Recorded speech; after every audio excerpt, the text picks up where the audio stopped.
सर्वे की रिपोर्ट ये कहती है कि यूपी जैसे स्टेट में जो चुनाव होते हैं उसमें बहुत बड़ा रोल होता है जातिवाद का। यानी करीब करीब 50 से 60% लोग ऐसे हैं जो कि जातिवाद के नाम पर वोट करते हैं। लेकिन आर्थिक विकास के मुद्दे जहां तक बात है तो उसमें भी बहुत सारे लोग ऐसे हैं जो मुद्दों को देखकर वोटिंग करते हैं। करीब करीब 22 से 23% लोग ऐसे हैं जो कि मुद्दों पर वोट करते हैं। तो मुद्दे भी बहुत जरूरी होते हैं चुनाव में, कोई भी चुनाव हो। इस बार भी बीजेपी ने आज अपना घोषणा पत्र जारी कर दिया है। इससे पहले हम आपको बता दें कि यूपी के लिए करीब करीब जितनी भी बड़ी पार्टियां मैदान में उतरी हैं, सबने अपने अपने घोषणा पत्र जारी कर दिए हैं, जिसमें जनता को और वोटर्स को लुभाने के बड़े बड़े दावे और वादे किए गए हैं कि हमारी सरकार बनेगी तो हम ऐसा करेंगे, वैसा करेंगे, वैसा करेंगे। आज मैं आपके सामने जितने भी घोषणा पत्र पार्टियों ने अब तक जारी किए हैं सबका एक विश्लेषण करने जा रहा हूं कि किस पार्टी ने अपने घोषणा पत्र में किस चीज पर जोर दिया है। यानी बीजेपी का घोषणा पत्र क्या इशारा करता है, कांग्रेस का क्या इशारा करता है, समाजवादी पार्टी क्या चाहती है, आरएलडी क्या चाहती है, बहुजन समाजवादी पार्टी यानी बीएसपी क्या चाहती है। यही 5 पार्टियां हैं जो इस वक्त चुनावी मैदान में पूरे जोर शोर से उतरी हुई हैं। इसके अलावा बहुत सारे निर्दलीय उम्मीदवार भी हैं। हालांकि निर्दलीय उम्मीदवार जो हैं इनका कुछ ज्यादा रोल नहीं होता है। ये अक्सर क्या करते हैं कि किसी ना किसी पार्टी के साथ सत्ता में आ जाते हैं और फिर इन्हें पार्टी कोई ना कोई पद दे देती है। लेकिन फिलहाल जो बड़ी पार्टियां भी मैदान में उतरी हैं उनके घोषणा पत्र क्या कुछ कहते हैं ये हम आपको इस वीडियो में बताएंगे। इसलिए ये वीडियो पूरा देखिएगा ताकि आपको ये जानकारी मिल सके कि पार्टियों के मुद्दे किस दिशा में है। मुद्दों से पता चलता है, मैनिफेस्टो से पता चलता है कि कौन सी पार्टी किस हित में अपनी प्लानिंग कर रही है। बहुत सारी पार्टियां ऐसी हैं जो कि जातिवाद के नाम पर ही आगे बढ़ती हैं और जातिवाद को लेकर ही पॉलिसी डिसाइड करती हैं। वहीं बहुत सारी चीजें ऐसी हैं बहुत सारी पार्टियां ऐसी हैं जो एक वर्ग विशेष के लिए कुछ मुद्दे बनाती हैं, जैसे किसानों का मुद्दा, मजदूरों का मुद्दा, बड़े बड़े इंडस्ट्रीज के मुद्दे, इस तरह की चीजें होती हैं। तो ये वीडियो पूरा देखिएगा ताकि आपको ये पता चल सके कि किस पार्टी ने क्या मुद्दे दिए हैं और इन मुद्दों पर आप वोट देंगे या नहीं देंगे। तो अपना वोट डालने से पहले ये वीडियो देखना बहुत जरूरी है दोस्तों। नमस्कार, आपके साथ मैं हूं गौरव सिंह और आप देख रहे हैं इंडिया न्यूज का digital platform India news national. तो हम शुरुआत करते हैं सबसे पहले बीजेपी से, क्योंकि बीजेपी 5 साल से सत्ता में थी और अब एक बार फिर सत्ता में आने के लिए पूरी कवायद हो रही है। और इस कवायद के तहत योगी आदित्यनाथ ने क्या कुछ मुद्दे जनता को दिए हैं, अब जरा इनका लेखा जोखा सुन लीजिए, क्योंकि बीजेपी का मैनिफेस्टो जारी हो चुका है। सभी 18 मंडलों में एंटी करप्शन ऑर्गेनाइजेशन यूनिट स्थापित करेंगे। मेरठ में कोतवाल धन सिंह गुज्जर अत्याधुनिक पुलिस ट्रेनिंग सेंटर। लव जिहाद पर 10 साल की जेल और 1 साल का जुर्माना। जरा सोचिए, लव जिहाद जैसा मुद्दा उठाया है और इशारा जो है वो साफ है बीजेपी का कि यहां भी कहीं ना कहीं एक खास वर्ग को, खास समुदाय को साधने की कोशिश की है बीजेपी ने आगामी चुनाव में। इसके अलावा और भी जो मुद्दे हैं वो उनका भी जिक्र कर लेते हैं कि मेरठ, रामपुर, आजमगढ़, कानपुर और बहराइच में एंटी टेररिस्ट कमांडो सेंटर बनाए जाएंगे। प्रत्येक पुलिस स्टेशन में साइबर हेल्प डेस्क होगा। 5 विश्व स्तरीय एग्जीबिशन और आधुनिक कन्वेंशन सेंटर बनेंगे। 3 अत्याधुनिक डाटा सेंटर पार्क। कानपुर में मेगा लेदर पार्क। 10 लाख रोजगार और स्वरोजगार के मौके दिए जाएंगे। हम सब जानते हैं कि रोजगार बीजेपी के गले की फांस बन चुका है और ना सिर्फ यूपी में बल्कि केंद्र में भी अगर बात करें तो बेरोजगारी लगातार बढ़ती जा रही है। बीजेपी सरकार खुद ये जानती है कि वो रोजगार के मुद्दे पर बैकफुट पर आई है। तो इस मैनिफेस्टो में बीजेपी ने वादा किया है कि अगर उनकी सरकार बनती है तो 10 लाख रोजगार दिए जाएंगे। हालांकि ये रोजगार कैसे दिए जाएंगे इस बारे में बताने में फिलहाल बीजेपी ने अभी कोई जिक्र नहीं किया है, क्योंकि 5 साल देश की सरकार को 5 साल यूपी की जनता ने बीजेपी को दिए, लेकिन बीजेपी उनके लिए रोजगार नहीं दे पाई, ये हम सब जानते हैं। लेकिन आगामी 5 साल में क्या कुछ प्लानिंग होगी कि रोजगार निकाले जाएंगे, ये अपने आप में एक बड़ा सवाल है। और जनता ये पूछना चाहती है कि आखिर ऐसा क्या जादू मंत्र होगा यूपी में कि अब 10 लाख नौकरियों की बाढ़ आ जाएगी। और भी अगर मुद्दों की बात करें तो और मुद्दे भी सुन लीजिए। बाबूजी कल्याण सिंह ग्राम उन्नत योजना। वाराणसी, मिर्जापुर और चित्रकूट में रोपवे सेवा। 2000 नई बसों के माध्यम से सभी गांवों में बस की सुविधा। पूरे देश में अन्नपूर्णा कैंटीन। काशी, मेरठ, गोरखपुर, बरेली, झांसी और प्रयागराज में मेट्रो। मछुआरा समुदाय के लिए नदियों के पास लाइफ गार्ड की नियुक्ति। राजकीय आश्रम पद्धति विद्यालय की स्थापना। ईडब्ल्यूएस कल्याण बोर्ड का गठन, सभी निर्माण श्रमिकों को मुफ्त जीवन बीमा, दिव्यांग और वरिष्ठ नागरिकों का पेंशन 1500 रुपए प्रति माह, महर्षि वाल्मीकि का चित्रकूट में, संत रविदास का बनारस में, निषाद राज गुहा का श्रृंगेश्वरपुर में और डॉक्टर भीमराव अंबेडकर की स्मृति में सांस्कृतिक केंद्र की स्थापना। यानी एक तीर से कई निशाने। जरा सोचिए, चाहे वो वाल्मीकि समाज हो, चाहे वो रविदास जी का समाज हो, निषाद समाज हो, जितने भी समाज हैं उनको एक साथ साधने की कोशिश की है कि इन समाज के जो आदर्श रहे हैं उन सब के लिए नए नए सेंटर्स बनाने की घोषणा की है बीजेपी ने।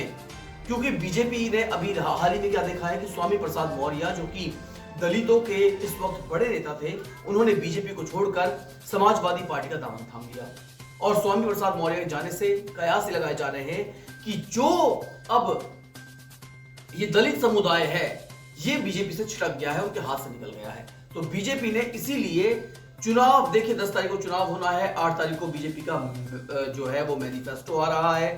तो सिर्फ 2 दिन पहले अपना मैनिफेस्टो जारी किया है, सब स्थिति को देखते हुए कि आखिर क्या कुछ उनके हाथ लग सकता है। तो अब सर्व समाज की चिंता बीजेपी को होने लगी है कि सर्व समाज के लिए क्या ऐसा किया जाए कि हर समाज के, हर समुदाय को, हर जाति वर्ग को, हर समुदाय विशेष को एक तरीके से अपने हाथों में लिया जा सके। इसलिए उन्होंने अब सर्व समाज को ध्यान रखते हुए कई ऐसी योजनाएं कर दी हैं।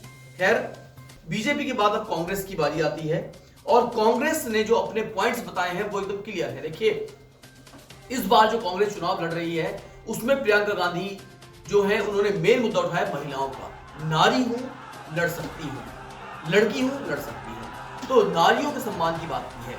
हमने देखा है कि इस चुनाव कैंपेन के दौरान प्रियंका गांधी जगह जगह जहां कैंपेन करने पहुंची हैं और उससे पहले खेतों में महिलाएं उन्हें दिख गई, कहीं मजदूर महिलाएं उन्हें दिख गई काम करती हुई, तो वो उनके पास जाकर रुकी, उनके साथ खाना खाया, उनसे बातचीत करी और उनके मुद्दों को पहचानने की कोशिश करी कि महिलाओं के क्या कुछ मुद्दे हैं देश में, और महिलाओं के मुद्दों को उन्होंने बहुत जोर शोर से उठाया है।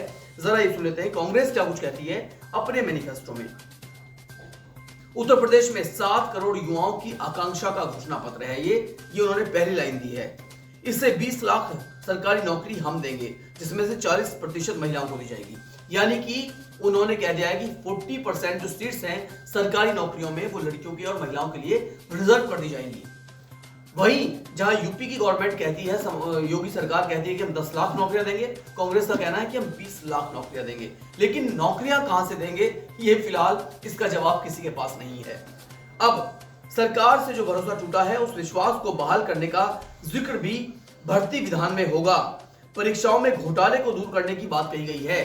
यानी हमने देखा भी है कि अब योगी सरकार में कई बार परीक्षाएं रद्द हुई हैं।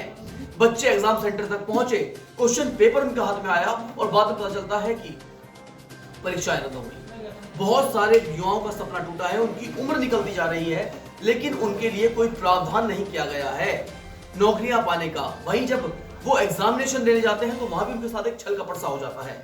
तो इसके लिए भी उन्होंने कहा है कि हम एक भर्ती विधान बनाएंगे जिसमें यह तारीख तय होगी कि आज फॉर्म निकलेंगे, आज एग्जाम होगा, इस दिन रिजल्ट आएगा और इस दिन नियुक्ति की जाएगी। और अगर इसमें कहीं भी कोई गड़बड़ झाला होता है, यानी विद्यार्थियों को कोई भी टाइम में लैप्स होता है, जो ड्यू डेट है उसमें वो काम नहीं होता है, तो इस पर सुनवाई की जाएगी, इस पर कमेटी बिठाई जाएगी और संबंधित लोगों को सजा भी दी जाएगी। ये कहना है प्रियंका गांधी का। इसके अलावा 20 लाख सरकारी नौकरियों में 1.5 लाख प्राथमिक विद्यालय में खाली पद हैं, माध्यमिक में 38,000 और उच्च में 8,000 पद खाली हैं। उन्होंने पूरा ब्यौरा दिया है कि कहां कितने पद खाली हैं जिन्हें भरा जाएगा, जिन पे नियुक्ति की जाएगी। डॉक्टरों के 6,000, पुलिस के 1 लाख पद खाली हैं, 20,000 आंगनबाड़ी कार्यकर्ता और आंगनबाड़ी सहायिका के 27,000 पद खाली हैं। संस्कृत विद्यालय में 2,000 पद खाली हैं। एक जॉब कैलेंडर बनाया जाएगा जिसमें परीक्षा की तारीख, रिजल्ट की तारीख और नियुक्ति की तारीख तय होगी। उल्लंघन होने पर कार्रवाई होगी। यूपी में युवाओं में नशीले पदार्थ का इस्तेमाल बढ़ गया है।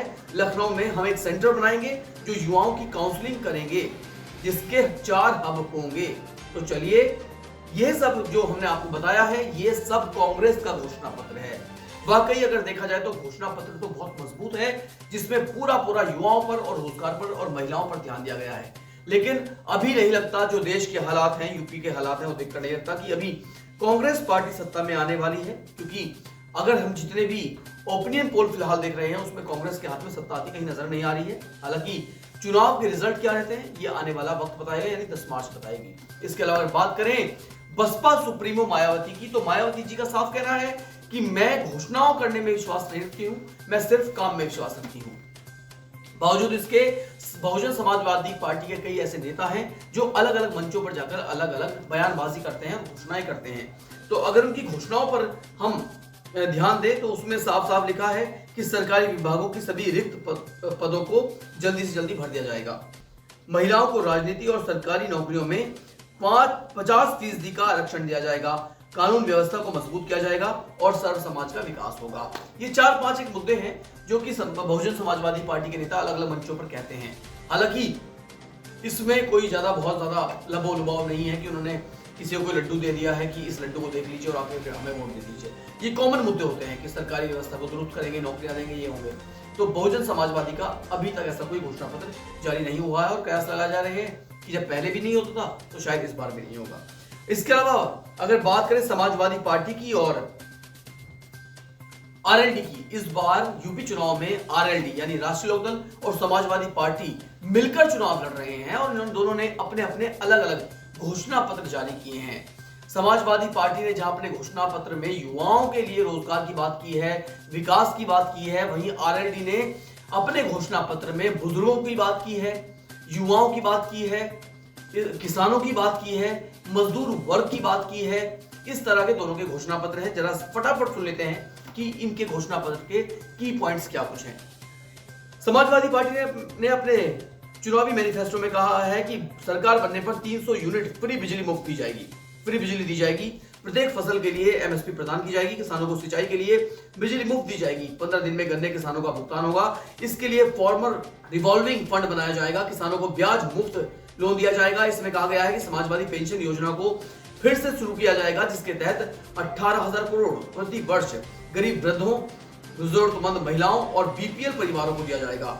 2012 से 17 तक हमने 55 लाख परिवारों को समाजवादी पेंशन दी थी। बीमा एवं पेंशन की व्यवस्था की जाएगी और नौजवानों को लैपटॉप का फिर से एक बार सपना दिखाया है अखिलेश यादव ने। सपा सरकार ने हमने 18 लाख लैपटॉप बांटे थे, ये कहना है अखिलेश यादव का। और सपा सरकार बनने पर किसान आंदोलन में शहीद हुए किसान परिवारों को 25-25 लाख रुपए आर्थिक मदद के लिए, उनके सम्मान के लिए उनके परिवारों को दिए जाएंगे और उनके स्मारक बनाया जाएगा। सांड के हमले में मारे जाने वाले लोगों को, जिसमें अधिकतर ग्रामीण हैं और किसान होते हैं, उनके परिवारों को भी 5-5 लाख रुपए की आर्थिक मदद की जाएगी। यानी अखिलेश यादव ने कौन से मुद्दे उठाए हैं? वही मुद्दे जिस पर बीजेपी सरकार की राजनीति चलती है। ये मुद्दे उसके आसपास हैं। बीजेपी गौरक्षा की बात करती है, लेकिन हमने गांवों में देखा है कि सांड के हमलों में बहुत सारे किसान मारे गए हैं। तो समाजवादी पार्टी ने इस मुद्दे को उठाया। उन्होंने कहा है कि समाजवादी पार्टी के, माफ कीजिएगा, कि सांड के हमले में मारे जाने वाले किसानों को 5-5 लाख रुपए देंगे। बीजेपी के राज में अगर किसान आंदोलन हुआ है तो यूपी के जितने किसान इस किसान आंदोलन में शहीद हुए हैं या मारे गए हैं, उन लोगों को 25-25 लाख रुपए की मदद का ऐलान किया है।